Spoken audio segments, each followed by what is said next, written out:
primeiro vídeo do blog. Fala a verdade. Eu vou falar sobre o livro Crianças Francesas Não Fazem Manha. Esse daqui. E aqui eu vou fazer uma apresentação sobre como a autora começou a apresentar o livro e o porquê eu escolhi falar sobre esse livro. Então, bora falar sobre o livro. Bom, a autora é uma americana, casada com um britânico, tem uma filhinha que ela tem 1 ano e meio. E ela faz uma comparação entre a criação francesa e a criação americana. E ela pontua algumas coisas sobre os Estados Unidos e sobre a França durante todo o livro.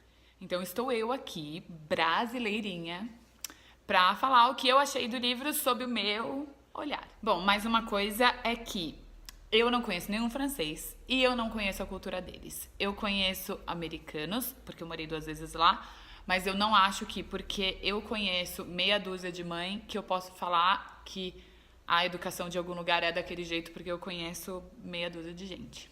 Outra coisa que eu acho muito legal, que a autora pesquisou muitos livros de pediatras e outras pessoas influentes em educação infantil. E ela pontua que ela falou sobre só um nicho de pessoas que ela conheceu. Bom, vamos falar sobre a apresentação da autora agora. Seguinte, ela começa o livro falando que ela, o marido e a filha de 1 ano e meio foram passear numa praia próxima a Paris, como férias, e ela descobriu que, tirando a refeição do café da manhã que era no hotel, as 2 outras refeições que ela fazia em restaurante eram impossíveis fazer com uma criança, porque ela dava um pãozinho para a filha antes, não sei o quê, só que a filha logo enjoava do pão, saía correndo pelo restaurante, abria saquinho de açúcar, gritava, não sei o quê. Então ela e o marido revezavam para comer, porque um cuidava, o outro comia, pediam a conta correndo e depois ainda deixavam uma boa gorjeta para pedido de desculpa pela zona que a filha tinha feito. E aí, depois que ela teve filha, ela começou a observar as crianças francesas. E ela observava que as crianças ficavam nos cadeirões, não saíam correndo, que elas comiam legumes e verduras e elas não faziam aquele alvoroço que a filha dela fazia e aquilo começou a intrigar muito ela. Bom, daí ela falou assim, gente, será que essas crianças são subornadas, ameaçadas para serem tão submissas? Será que é uma genética que vem, que só as crianças francesas têm? E ela começou a ficar se perguntando o porquê daquilo. E aí ela chegou à conclusão de que, na verdade, as crianças eram calmas, felizes, crianças normais, e que os pais também eram super carinhosos e amorosos com as crianças. Então, daí ela começa a se perguntar, por que as crianças francesas são assim e as crianças americanas não? Daí ela diz que os pais franceses são cautelosos, eles sabem dos perigos e tomam precauções lógicas, mas que eles não vivem em pânico pelo bem-estar dos filhos. E ela notou que ela não foi a primeira a perceber que os americanos tinham problema com a criação dos filhos, porque ela achou vários artigos e livros falando sobre isso. A partir daí, ela começa a reparar nos pais franceses, na educação francesa, e é nessa parte do livro que ela apontou um negócio que eu acho muito legal. Então ela diz: quando digo pais franceses, estou generalizando, é claro. Todo mundo é diferente. A maior parte dos pais que conheci mora em Paris e nas redondezas. A maior parte deles é formada na faculdade, tem emprego e ganha acima da média francesa. Não são extremamente ricos e nem elites. São a classe média e média alta com estudo, assim como os pais americanos a quem os comparo. Concluindo, ela está falando do nicho que ela pesquisou, ela não generalizou que é a França inteira.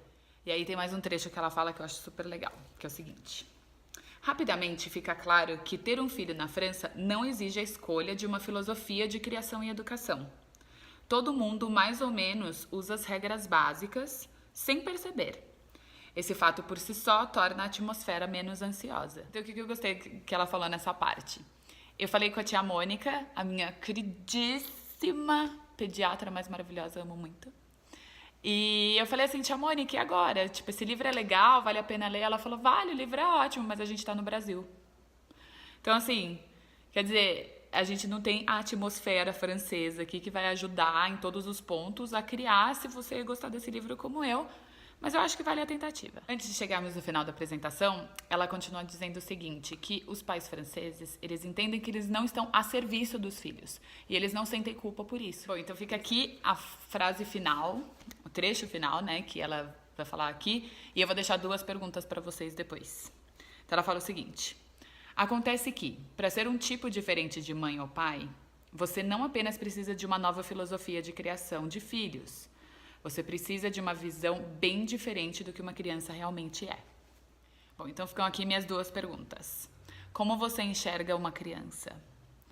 E isso vai ajudar a criança no adulto que ela vai se tornar. Então tá aí, eu me identifiquei com esse livro porque eu acho que eu tive uma educação muito próxima. Eu particularmente amo o jeito que meus pais criaram, eu e minha irmã, porque eles criaram a gente de um jeito independente, sempre deixaram bem claro que as nossas escolhas seriam nossas responsabilidades e sempre deixaram que a gente resolvesse nossos problemas, mas lógico, eles estavam sempre ali perto pra orientar a gente. A parte do amor infinito que eles deram na nossa criação, não precisa nem falar. E também a gente cresceu com uma base familiar muito legal, e base familiar eu acho que é essencial. E a gente tinha muitos limites, o que eu acho que não fez de mim e da minha irmã pessoas frustradas ou revoltadas ou nada disso. Então é isso aí, acabei por aqui. Cada vídeo agora vai vir com um capítulo falando sobre o estilo da educação francesa, eu vou falando do meu ponto de vista.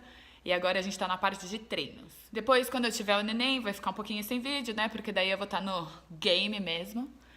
E aí depois eu faço vídeos pra falar, olha, deu certo, deu errado. Espero que vocês tenham gostado e até o próximo vídeo. Beijo.